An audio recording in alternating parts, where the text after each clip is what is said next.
While we can act like the drama with DHS and FIFA is new to the World Cup, but in reality, it's not. Let me give you some context. FIFA is not a sports organization. It's a corrupt financial extraction machine. It just siphons all the money from the broadcast rights, the sponsorships, and the licensing. So the host nation actually takes over the debt, the security bill, and the eventual displacement of residents. Now that's the financial extraction part, but what about the corruption part? Well, in 2015, the DOJ found 47 FIFA officials guilty of corruption, fraud, and bribery. Essentially, the investigation found that the right to host the FIFA World Cup was bought and sold. Qatar, who hosted the 2022 FIFA World Cup, reportedly paid $400 million to FIFA officials to secure the 2022 World Cup. Money moved around through shell companies, and surprisingly, FIFA executives all voted for Qatar to be the host nation. Now, Qatar is really interesting. Qatar is a country of 300,000 citizens. That's not enough people to build or operate the infrastructure around a FIFA World Cup. So they recruited migrant workers from Nepal, Bangladesh, and India. You know, countries where extreme poverty means you can get like really crappy construction jobs all across the Gulf. It's brutal, it's tough, but it's better than whatever opportunities were back home. But what happened when those migrant workers arrived is something that actually happens in America too. It's evident in Operation Blooming Onion. But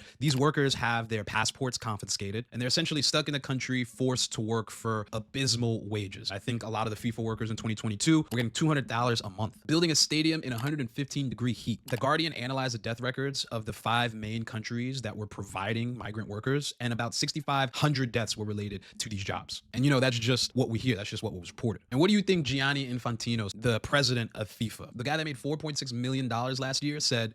Today, I feel a migrant worker. Today, I feel like a migrant worker. Great choice of words. Anyway, Qatar made $7.5 billion off of the FIFA World Cup. But it doesn't stop there. Brazil in 2014 spent $15 billion to host the World Cup in a nation that had 50 million people living below the poverty line. That's a lot of people. They built brand new stadiums and thus had to move entire communities out of their homes. They tore down entire favelas, and when the people pushed back, they were met with force and tear gas. The protest slogan was called "Now vai ter Copa." Brazilians, Portuguese, let me know if I pronounced that correctly, but essentially translates to "There will be no World Cup," because Brazilians knew what time it was. This World Cup wasn't for them. It was for the fancy smancy executives. There's one iconic image that defines that whole moment and really exactly what the FIFA World Cup does to every host nation. It's a photo of a gleaming, brand new, sparkly FIFA stadium and a favela directly behind it, really showing you the disparity in wealth. So yeah, another example of a good-hearted, well-intentioned thing that has been corrupted by greedy rich people. The beautiful game was invented by people who had nothing. All you had was a ball and a space.